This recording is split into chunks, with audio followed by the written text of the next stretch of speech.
সঁচাই আজি আমি বৰ গৰ্বিত আমাৰ মাজত উপস্থিত হৈছে অসম সাহিত্য সভাৰ সভাপতি শ্ৰীযুত বসন্ত গোস্বামী ছাৰ।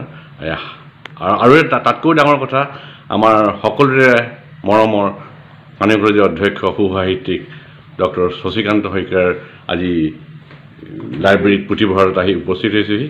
আপুনি ইয়াত আহিলে ছাৰ কিবা দুআষাৰ আপোনাৰ পৰা সুধিব বিচাৰোঁ।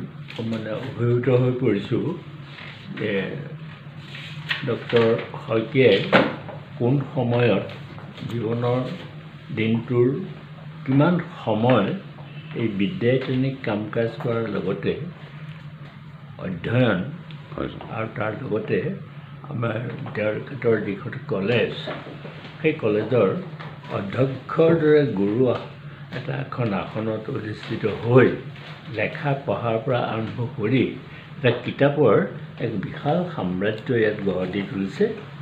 আৰু কিতাপেই হৈছে মানৱ জীৱনৰ এক ইতিহাস আৰু সেই ইতিহাস ইয়াত সংৰক্ষিত হৈছে। মই ডক্টৰ শইকীয়াক আন্তৰিক ধন্যবাদ জনাইছোঁ। তেখেতৰ এই সংৰক্ষণৰ যিটো যাত্ৰা এই যাত্ৰা অব্যাহত